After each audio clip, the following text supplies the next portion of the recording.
ওরে বিল্লাল যখন আজান রে দিল আস্তে 18,000 মাখলুকাত বাবা সেজদাই রে পড়ল। আহা ওরে বিল্লাল যখন আজান দিল মিনারে দাঁড়ায় আল্লাহর 70,000 ফেরেশতা 18,000 মাখলুকাত সবাই গেল সিজদায় পড়িয়া। বিল্লালের আজানের সুর সঙ্গীত শুনে নবী বেহুশ হয়ে গেল। আমি আনোয়ার সরকার আজকে 16 রমজানে বলতে চাই, এই বাংলাদেশের বই বিশ্বের মুসলমান নামাজ একটা অনুষ্ঠান, আর অনুষ্ঠানের আনুষ্ঠানিক ব্যবস্থা হচ্ছে আজান। এই আজানের সুর সঙ্গীত হতে হবে। আমরা যুবক ছেলে পেলে বাড়িতে বসে থাকি, ফেসবুক টিভি ইন্টারনেট টিভি বাজে সময় দেই, আর বয়স্ক মানুষকে আমরা মসজিদে পাঠিয়ে দেই আজান দেওয়ার জন্য। হবে না? বিশ্ববিদ্যা 30-এ ধন 40-এ ঠন ঠনা ঠন। আল্লাহ যৌবন বয়সের ইবাদত পছন্দ করে। যুবক ছেলেবেলার আজানের সুর সঙ্গীত করতে হবে।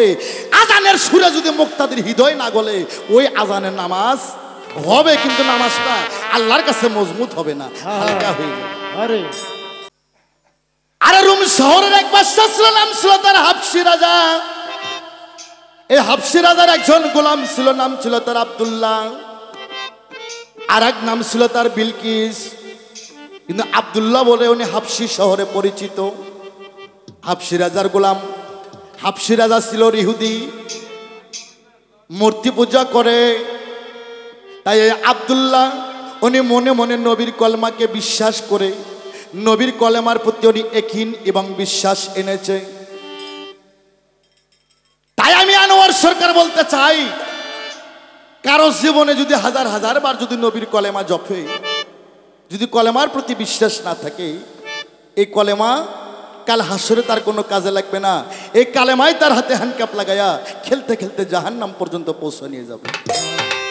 কালেমার উপর প্রেম থাকতে হবে, কালেমার উপর ইয়াকিন থাকতে হবে, কালেমার উপর বিশ্বাস থাকতে হবে। তাই হাবশী রাজার গোলাম আব্দুল্লাহ আরে নবীর কালেমা বিশ্বাস করে ফেলাইছে, নবীর কালেমাকে জীবন দিয়ে ভালোবাসা ফেলাইছে। 2-3 বছর হয়ে যায়, মূর্তি পূজা করে না, মণ্ডপ ঘরে সে আরতি দিতে যায় না, সন্ধ্যে আরতি দেয় না, সকাল আরতি দেয় না। লোকজন কানাকুশা করে। ওই দেশ সমস্ত দেশ ইহুদির দেশ। হাবশী রাজার কাছে লালিত জানায়, জাহাপনা কতদিন হয়ে যাইতেছে এই আব্দুল্লাহ তো মণ্ডপ ঘরে পূজার আলকি দিতে যায় না, এবার পূজার আরতি দিতে যায় না, ও কেমন হয়ে গেছে? তাই হাবশী রাজা ডাকতে বলে, এই আব্দুল্লাহ তোমারে জানাই, আজ কতদিন হয়ে যাইতেছে তুমি কেন মন্দিরে পূজা দিতে যাও না, তুমি কেন মণ্ডপে আরতি দিতে যাও না?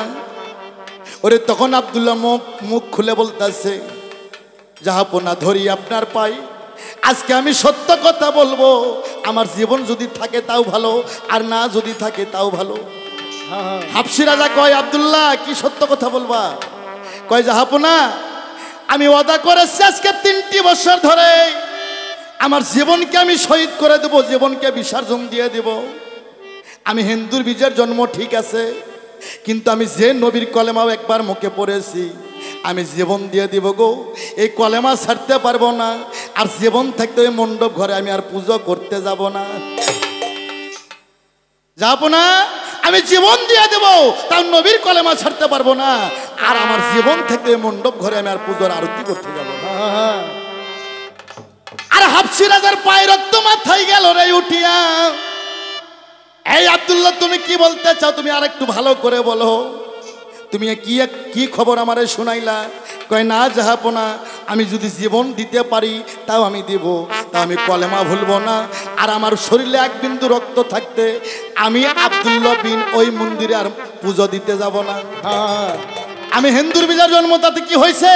আমি যে নবীর কালেমা একবার মুখে পড়েছি এই কলেমার সঙ্গে আমি বেঈমানি করতে পারবো না। আর এখন আমরা বাঙালি মুসলমান গো, টেকাল নবে পইরা আহারে বিক্রি করা বায়না হওয়া জমি, টেকাল লোভে পইরা সেই জমি ঘুরে নেয়। এগো কলেমা হইব, আর আব্দুল্লাহ ছিল ইহুদির সন্তান। কয় আমি যে কলেমার প্রতি একবার বিশ্বাস রাখছি, জাহাপনা আমি জীবন দিয়ে দেব, তাও এই কলেমা ভুলতে পারবো না। হাবশি রাজা কয়, এ আব্দুল্লাহ, আমি তোমাকে এই হাবশি দেশের এই রুম শহরের অর্ধেক রাজ্য তোমাকে আমি দলিল করে দেব। সোনাদানার টাকা পয়সা মানিক মুক্তার হীরা কাঞ্চন তোমার নামে আমি দলিল করে দিব, তাও তুমি মূর্তি পূজা করো, ওই মোহাম্মদের কলেমা তুমি ভুইলা যাও। ছোট, আরে মোহাম্মদের কলেমা ভুইলা যাও রে, এই দেশের অর্ধেক রাজ্য আমি তোমার নামে দান করে দেব। মানিক মুক্তার টাকা পয়সা হীরা জহরি কোনো অভাব থাকবে না। তাই আব্দুল্লাহ কয়, আমি টাকা পয়সা ধন দৌলত দিয়ে করবো কি? যে নবী ছাড়া পারের কোনো গতি নাই, সেই নবীর প্রেমে আমি মজে গেছি, সেই নবীর কালেমার প্রতি আমি বিশ্বাস কইরাছি। আরে তখন হাবশি রাজা বলতেছে, আব্দুল্লাহ তাহলে তোমার সাজা হবে মৃত্যুদণ্ড। আরে আব্দুল্লাহ হাসতে হাসতে বলে, জাহাপনা আমাকে মৃত্যুদণ্ড দেন, তাও আমি নবীর কলেমার সঙ্গে বেঈমানি করতে পারবো না। ওরে তখন হাবশি রাজার সেনাবাহিনী রে, আরে আব্দুল্লাহকে চাবুক দিয়ে মারতে মারতে মারতে অর্ধেক মারা করে বেহুশ হয়ে পড়ে যায়, রক্তের বন্যা বয়ে যায়, কোনো হালে জিউটা একটু নড়াচড়া করে। হাবশি রাজা কয়, আব্দুল্লাহ একবার তুই কলেমা ভুলে যা, একবার হরির নাম মুখে বল, তাহলে তোমাকে আমি প্রাণ ভিক্ষা দেব। আব্দুল্লাহ মৃত্যুর শয্যায় কয়, জাহাপনা আমার জীবন যদি চলে যায়, তাও আমি নবীর কলেমা ভুলতে পারবো না। আরে তখন হাবশি রাজা কয়, এই লোকজন তোমরা চাইয়া থাকো কার প্রাণে? আমার আদেশ, এই মুহূর্তে বেঈমান আব্দুল্লাহকে জিন্দা অবস্থা শীতের মধ্যে পুড়ে ভস্ম করে দাও না রে। চন্দন কাঠের সীতাখানা নিল রে সাজাইয়া, ওই জীবিত মানুষকে শীতের মধ্যে শোয়াইয়া, আহারে অর্ধেক মারা গেছে, মারতে মারতে অর্ধেক মাইরে ফেলাইছে, ওই অর্ধেক মানুষকে শীতের উপর সাজাইয়া জীবিত মানুষকে আগুন জ্বালাই দেবে। এইদিকে তো মক্কা থেকে আবু বকর সিদ্দিক গেল বানিজ করিবার, শিকার করিবার, যায় থেকে অনেক লোকের সমাগমা ওই জায়গার ভিতর। কয় লোকজন এই জায়গায় কিবা হয়েছে? কয় তুমি, তোমার বাড়ি কোথায়? কয় মক্কায়। কয় তুমি শুনে কি করবা? এই হচ্ছে, এর নাম হচ্ছে আব্দুল্লাহ, হাবশি রাজার গোলাম, নবীর কলেমা বিশ্বাস করছে, তার জন্য আর মৃত্যুদণ্ড, জীবিত মানুষকে আমরা পুড়ে ভস্ম করবো।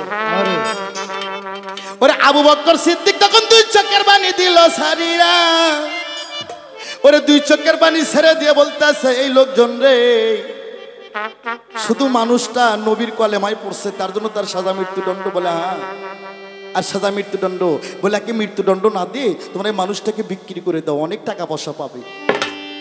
হাবশি রাজা তখন টাকার লোভে গেল রে পড়িয়া। কয় টাকা দেবে? বলে হ্যাঁ। কত টাকা দেবে? আবু বকর সিদ্দিক রাদিয়াল্লাহু আনহু বলতেছে, আমার কাছে তো অত টাকা নাই। কেননা এই আবু বকর সিদ্দিক ছিল আরবের বিশাল ধনী। আল্লাহ রসুল একদিন ইসলামের একটা চাদর বিছাইছিলেন। আল্লাহ রসুল বললেন, কে কি পারো এই চাদরে দান করো। কেউ দিল 10টা উট, কেউ দিল 5টা উট, কেউ দিল 2 দিরহাম টাকা, কেউ দিল 500 দিরহাম টাকা, কেউ দিল 2000 দিরহাম টাকা। আবু বকর সিদ্দিক রে শুধু পরনের কাপড় থুয়ে, আদেশের কাঁচা ময়দা থুয়ে সমস্ত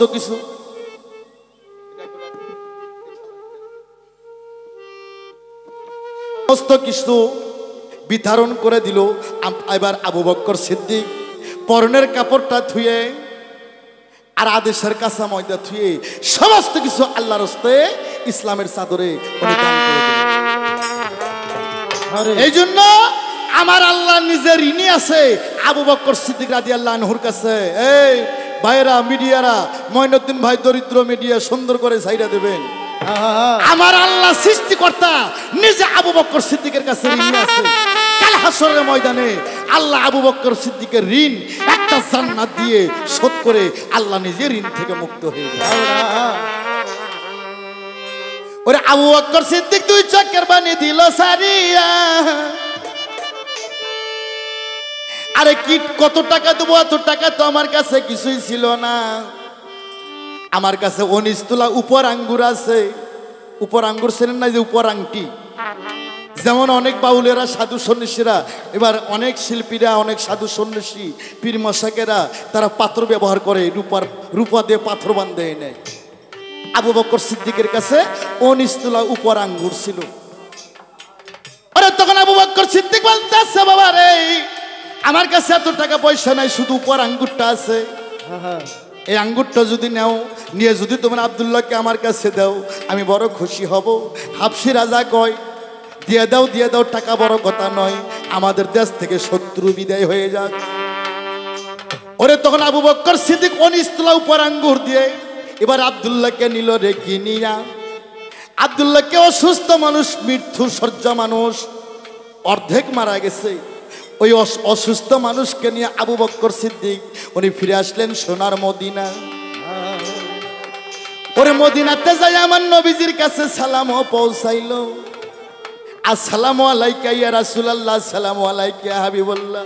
আস্তে খালি মান দাও। হুজুর গো,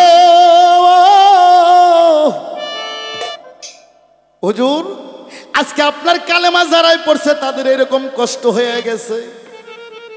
বাবার আপনারা সাক্ষী থাকেন, পৃথিবীতে যারা আল্লাহওয়ালা লোক, যারা নবী প্রেমিক লোক, এদের পরনে ঠিক মতো কাপড় থাকে না, এরা 2 বেলা খাওয়ার মধ্যে ঠিক মতো 1 বেলাও খানা ভালো পায় না। আর যে শালারা সুদখোর ঘুষখোর ইতিমের হক জমাজমি মাইরে নেয়, এই হালাগো দিন পথ খুব বাসুকে যায়। যারা আল্লাহর প্রেমের প্রেমিক, আমার বাবার নাম ছিল আব্দুল্লাহ, তোমার নামও আব্দুল্লাহ। আজ থেকে তুমি আমার পুষ্যপুত্রের সন্তান, আজ থেকে তুমি আমার পুষ্যপুত্র সন্তান। তোমার নাম আব্দুল্লাহ নয়, আজ থেকে আমি নবী তোমার নাম রাখলাম, তোমার নাম হবে মোহাম্মদ হযরত বিল্লাল। আমি নবী তোমার নাম রাখলাম মোহাম্মদ হযরত বিল্লাল, তুমি আমার পুষ্যপুত্র সন্তান। বিল্লাল শব্দের অর্থ তুমি একজন মুয়াজ্জিম। হে বিল্লাল, এই মুহূর্তে তুমি মসজিদের মিনারে দাঁড়িয়ে তুমি আজান দাও। তাই আমার নবী গো, ওরে নবীর হুকুম পাইয়া হযরত বিল্লাল তখন ভাবে মনে মন, কয় কেমনে আজান দেব, আজানের সুর সঙ্গীত আমার জানা নাই। এখন যে কোনো একটা গানের লেখক নাকি, সুরকার নাকি, গীতিকার নাকি, এই আজানের সুরকার ছিল। আজানের সুরকার, গীতিকার আর লেখক আমার বিশ্ব নবী মোস্তফা নিজেই। আমার নবী নিজেই লিখলেন, নিজেই সুর করলেন, নিজেই কথাগুলো দিয়ে বিল্লালের কানে দিয়ে বলতেছে, বিল্লাল তুমি এই মুহূর্তে মসজিদের মিনারায় দাঁড়ায় আজান দাও। ও তোরা জাগরে,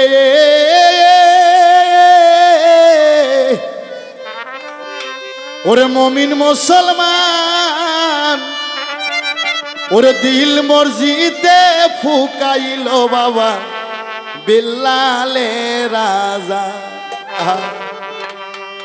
ওরে বিল্লাল যখন আজান রে দিল, আস্তে 18,000 মাখলুকাত বাবা সেজদাই রে পড়ল। ওরে বিল্লাল যখন আজান দিল মিনারে দাঁড়ায়, আল্লাহর 70,000 ফেরেশতা 18,000 মাখলুকাত সবাই গেল সিজদায় পড়িয়া। বিল্লালের আজানের সুর সঙ্গীত শুনে নবী বেহুশ হয়ে গেল। আমি আনোয়ার সরকার আজকে 16 রমজানে বলতে চাই, এই বাংলাদেশের বই বিশ্বের মুসলমান, নামাজ একটা অনুষ্ঠান, আর অনুষ্ঠানের আনুষ্ঠানিক ব্যবস্থা হচ্ছে আজান। এই আজানের সুর সঙ্গীত হতে হবে। আমরা যুবক ছেলে পেলে বাড়িতে বসে থাকি, ফেসবুক টিভি, ইন্টারনেট টিভি বাজে সময় দেই, আর বয়স্ক মানুষকে আমরা মসজিদে পাঠিয়ে দেয় আজান দেওয়ার জন্য। হবে না? বিশ্ববিদ্যা 30-এ ধন, 40-এ ঠন ঠনা ঠন। আল্লাহ যৌবন বয়সের ইবাদত পছন্দ করে। যুবক ছেলেবেলা আজানের সুর সঙ্গীত করতে হবে। আজানের সুরে যদি মুক্তাদের হৃদয় না গলে, ওই আজানের নামাজ হবে, কিন্তু নামাজটা আল্লাহর কাছে মজবুত হবে না, হালকা হয়ে যাবে। আর আমরা যুবক ছেলেবেলে বসে থুই 90 বছরের প্লাস্টিকের বুড়ো করে কয় যাও আজান দাও। দাঁতালারা কি সুন্দর কয় আল্লাহু আকবার, আর দাঁত পরা বুড়োরা যায় আল্লাহ সোমবার। কুরসিন কালো হইব না, আজানের সুর সঙ্গীত হইতে হইব। বিল্লাল যখন আজান দিল, বিল্লালের আজানে 18,000 মাখলুকাত সিজদাত পড়ে গেল। আমার নবী বেহুশ হয়ে গেল। ওরে না আজান শেষে যখন বিল্লাল মসজিদের বারান্দায় নামে আসে, ভাই আমার নবীজি বিল্লালকে বুকের মধ্যে নিল রে জড়াই। বিল্লাল তুমি আমার আশিক, আমি তোমার মাসিক। তোমার আজান আমাকে মুগ্ধ করছে, তোমার আজান শুনে আমি স্মৃতিহারা হয়ে গেছি রে। এ বিল্লাল তুমি আমার পুষ্যপুত্র সন্তান। তুমি আমার সবচেয়ে আপন, সবচেয়ে কাছের মানুষ। তোমাকে আমি অনেক ভালোবাসি বিল্লাল। তুমি আজ থেকে পৃথিবীতে আজান দিবা, তোমার আজানের ধ্বনি সারা পৃথিবীর কানে যেন পৌঁছবে। এইদিকে তোমার আল্লাহ ডাকতে বলে, জিবরাইল ফেরেশতা তোমারে জানাই, এই জিবরাইল তুমি এই মুহূর্তে যে আমার দোস্তের কাছে সংবাদখানা পৌঁছাও। কি যায় বলো, বিল্লালের আয় রিজিক শেষ হয়ে গেছে পৃথিবীর জমিন থেকে। বিল্লালের আয় রিজিক এবার ভাত পানি রিজিক যা কিছু ছিল সমস্ত রিজিক এবার শেষ হয়ে গেছে। আর মাত্র বিল্লালের হায়াত আছে 7 দিন। এই খবরখানা আমার দোস্তর কাছে পৌঁছাও। আরে তখন জিবরাইল ফেরেশতা এবার মনে কষ্ট নিয়ে আল্লাহ রাসূলের কাছে এবার গেলেন, হাজির হয়ে যাও। নবী আমার ঘরের ভিতরে বসা, জিবরাইল ঘরের দরজায় যায় বলতেছে, আসসালামু আলাইকা ইয়া রাসূলুল্লাহ, আসসালাতু ওয়াসসালামু আলাইকা ইয়া হাবিবাল্লাহ। হুজুর গো, একটা সুখবর আছে আপনার কাছে। আমার নবী বলে, জিবরাইল বলো বলো কেমন সুখবর। জিবরাইল কয়, হুজুর গো খবরটা বলতে আমার কষ্ট লাগে। আমার নবী কয়, জিবরাইল রে সুখবর বলতে কেন এত কষ্ট হবে রে, সত্য করে বলো কি সুখবর। পরে জিবরাইল আমিন বলতেছে, হুজুর গো আপনার পুষ্যপুত্র সন্তান বিল্লালের আয়ু আছে মাত্র 7 দিন। আল্লাহ বলছে 7 দিন পর বিল্লাল রাত 12টার সময় মারা যাবে। কিন্তু হুজুর গো বিল্লাল সব ফরজে জান্নাতে যাবে, কিন্তু স্ত্রীর ফরজে বিল্লাল জান্নাতে যাইতে পারবে না, দোজখের আগুনে জ্বলবে। ওরে কথা শুনে নবী আমার গো গেল বেহুশ হইয়া রে, দুঃখ অনেক সজার কপালে, যার কপালে জালে কাছে গো বিধি কে খণ্ডাতে পারে রে। দুঃখ লাগে সজার কপালে, হাই রে দুঃখ লাগে সজার কপালে। কাঁদিতে কাঁদিতে গো নবী গেল বেহুশ হইয়া, কি করিব কোথায় যাব গো আল্লাহ, দুঃখের ঘটনা রে, হায় রে ও দুঃখ লেগে সজার কপাল, যার কপাল জালে কাছে গো বিধি কান্দিলেও যাবে না রে, হায় রে ও দুঃখ লেগে সজার কপাল। ওরে হাই রে ও দুঃখ লাগলা যার কপালে, ওকে হাই রে ও দুঃখ লাগে সজার কপালে। আমার নবী কানতে কানতে বেহুশ হয়ে যায়। আমার বিল্লাল রে আর মাত্র 7 দিন বিল্লালের হায়াত আছে। আমার বিল্লাল সব ফরজে জান্নাতে যাবে, কিন্তু স্ত্রীর ফরজ ছাড়া বিল্লাল দোজখের আগুনে জ্বলবে। এটা আমি নবী কখনো সহ্য করতে পারবো না। আমি বিল্লালকে কোথায় বিয়ে করাবো? আর পৃথিবীতে কোন নারী আছে সে 7 দিনকের জন্য বিয়ে বসবে, 7 দিন পরে সেই নারী কাঞ্চা চুলারি হয়ে যাবে। ওরে তখন আমার নবী বুক ভরা বেদনা নিয়ে হযরত ওসমান গনি, আবু বকর সিদ্দিক, হযরত ওমর, হযরত আলীকে ডাক দিল রে। ডাক দিয়ে নবী আমার 2 চোখের পানি ছেড়ে দেয়। আবু বকর সিদ্দিক, ওসমান, ওমর, হযরত আলী কয়, হুজুর গো আপনার চোখে 2 ফোঁটা পানি দেখলে সেটা কি আমাদের পরাণে সয়? হুজুর গো কেমন বেদনায় কেমন দুঃখে আপনি পড়ে গেছেন, আপনি একটু বলেন। ওরে তখন আমার নবী 2 চোখের পানি ছেড়ে কয়, বাবা ইয়ার সাবিগণ, তোমরা তো জানো আমার কলিজার টুকরা বিল্লাল, বিল্লাল আমার আশেক, আমি বিল্লালের মাশেক। বাবা রে বিল্লালের হায়াত আছে মাত্র 7 দিন। 7 দিন পর রাত 12টায় বিল্লাল মারা যাবে। আমার বিল্লাল রে সব ফরজে জান্নাতে যাবে, সেই স্ত্রীর ফরজ ছাড়া সে জান্নাতে যেতে পারবে না।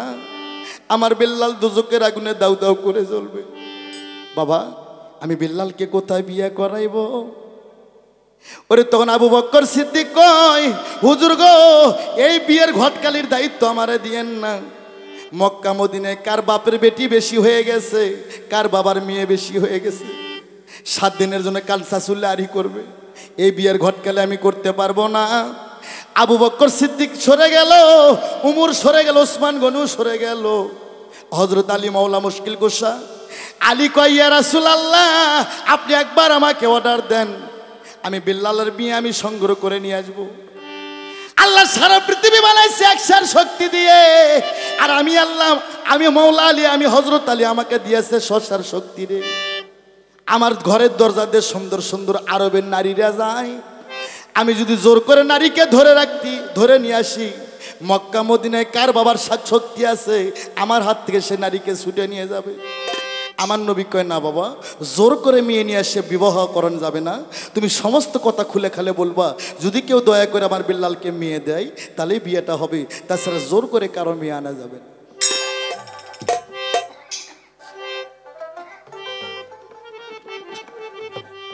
ওরে কই পাবিয়া মোল্লা রতন রে, তুই কই পাবিয়া মোল্লা রতন নাই দরদি মায়ের মতো। গানটা আমি গুনাহগার, আমারই লেখা, বহুদিন হলে গাওয়া হয় না, কেন যেন মনে হয়ে গেল।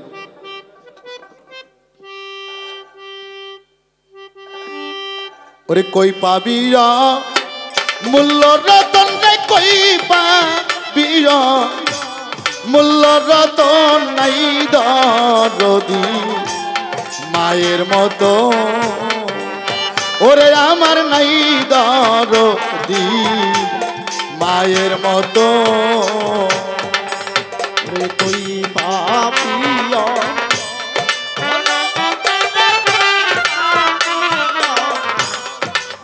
মতন নাই দরদি মায়ের মতো। ওরে বান্ধব নাই দরদি মায়ের মতো। কোরআনে শুনেছি আমি মহল জগৎ জননী মা, আমার মা গো। ও কোরআনে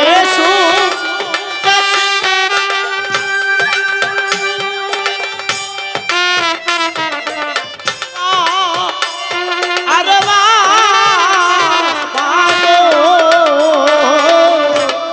কোরআনে শুনেছি আমি মহল জগৎ জননী মা, আমার মা মা গো। ওরে সেই মায়ের ঘরে থুয়া কই করসা দন ভজন। ওরে সেই মায়ের ঘরে থুয়া কই দন বদন। আরে সেই মায়ের ঘরে থুয়া কই করসা দন ভজন নাই দরদি মায়ের মতো। ওরে আমার নাই দরদি মায়ের মতো। কই পাবি মূল্য রতন কই পাপিয়া মূল্য রতন নাই দরদি মায়ের মতো। ওরে আমার নাই দরদি মায়ের মতো।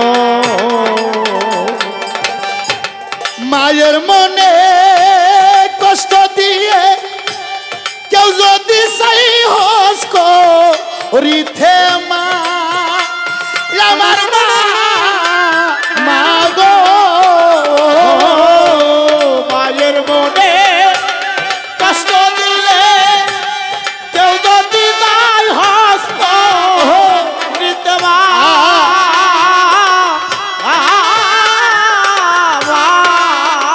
আমার মায়ের মনে কষ্ট দিয়ে কেউ যদি চাই হস করিতে মা, ওরে আমার মা মা গো।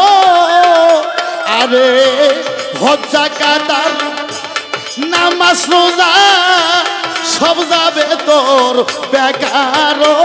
ওরে হজ্জা কাতা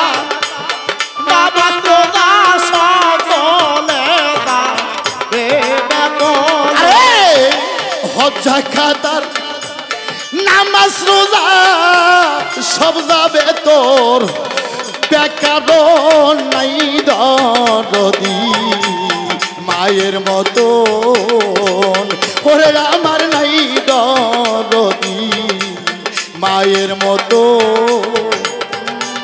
মা জননী বাবা ও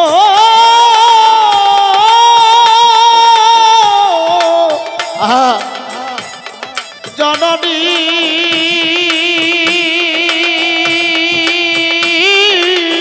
আহা ও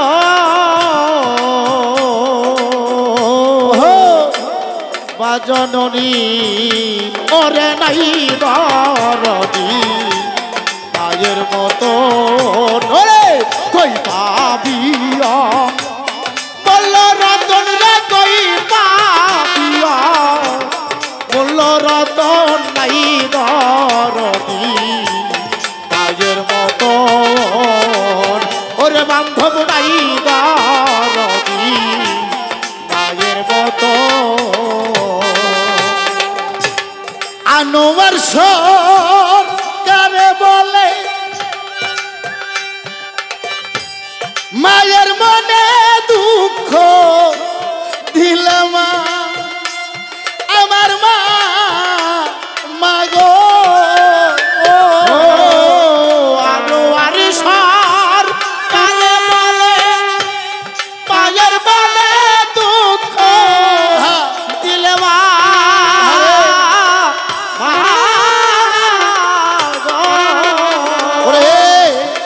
আনোয়ার সরকারে বলে দুঃখ দিলে মায়ের মনে মা আমার মা গো। আরে এই দুনিয়ার সাধন ভোজন সব যাবে তোর অকারণ, ওরে এই দুনিয়া সাধন ভজন সবই যাবে অকারণ। আরে এই দুনিয়ার সাধন ভজন সব যাবে তোর অকারণ নাই দরদি মায়ের মতো, ওরে আমার নাই দরদি মায়ের মতো। কই পাবিয়া মূল্য রতন রে কই পাবিয়া মূল্য রতন নাই দরদি মায়ের মতো। মইনুদ্দিন ভাই নাই দরদি মায়ের মতো, ইসবরে নাই দরদি মায়ের মতো, ও মালেক ভাই নাই দরদি মায়ের মতো।